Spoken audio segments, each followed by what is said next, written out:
Hi friends, welcome to Chennimalai family. வாங்க இப்போ நம்ம நாட்டுக்கோழி குழம்பு எப்படி வைக்கிறதுன்னு பார்த்துடலாம். ஒரு கடாய் அடுப்பில் வச்சுட்டு நம்ம எண்ணெய் ஊற்றிக்கிட்டேன். கொஞ்சம் வெங்காயம், வெள்ளைப்பூண்டு, இஞ்சி இதெல்லாம் போட்டாச்சு. கொஞ்சம் வதக்கி விட்டுக்கலாம். வதங்கினதும் ஒரு தக்காளி போட்டுக்கலாம். சின்னதாக ஒரு தக்காளி போட்டுக்கலாம். கருவேப்பிலை இதெல்லாம் போட்டு வதக்கி விட்டுக்கணும். இப்போ தேங்காய் பூ போட்டுக்கலாம். தேங்காய் பூ போட்டு வதக்கிக்கணும். மல்லித்தூள், வரமிளகாய்த்தூள் லேசாக போட்டால் போதும். நம்ம ஏன்னா சிக்கன் தூள் போட போகிறோம். சிக்கன் தூளும் கொஞ்சம் போட்டுக்கலாம். போட்டுட்டு நல்லா வதக்கி விட்டுக்கணும். வதக்கி எடுத்து ஆற வச்சு அரைச்சி எடுத்துக்கலாம். இப்போ ஒரு கடாயை அடுப்பில் வச்சு எண்ணெய் ஊற்றிட்டு கடுகு போட்டுக்கிட்டு வெங்காயம் போட்டுக்கலாம். வெங்காயம் ஒரு வரமிளகாய் போட்டுக்கலாம். தாளிப்புக்காக தாளிச்சுக்கலாம்.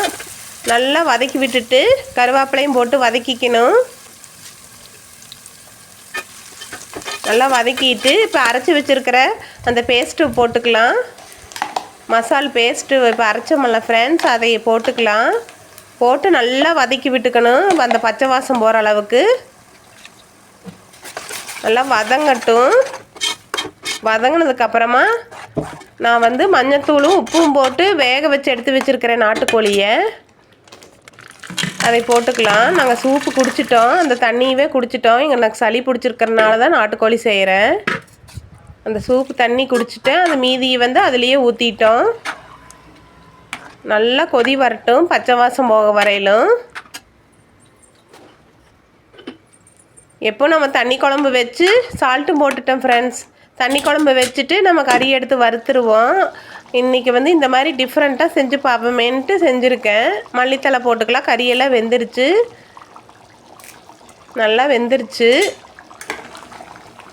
நல்லா கலக்கி விட்டுக்கலாம்.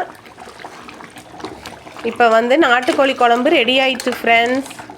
இந்த மாதிரி நீங்களும் ஈஸியாக சீக்கிரமே செய்யணுன்னா இந்த மாதிரி செஞ்சுக்கலாம்.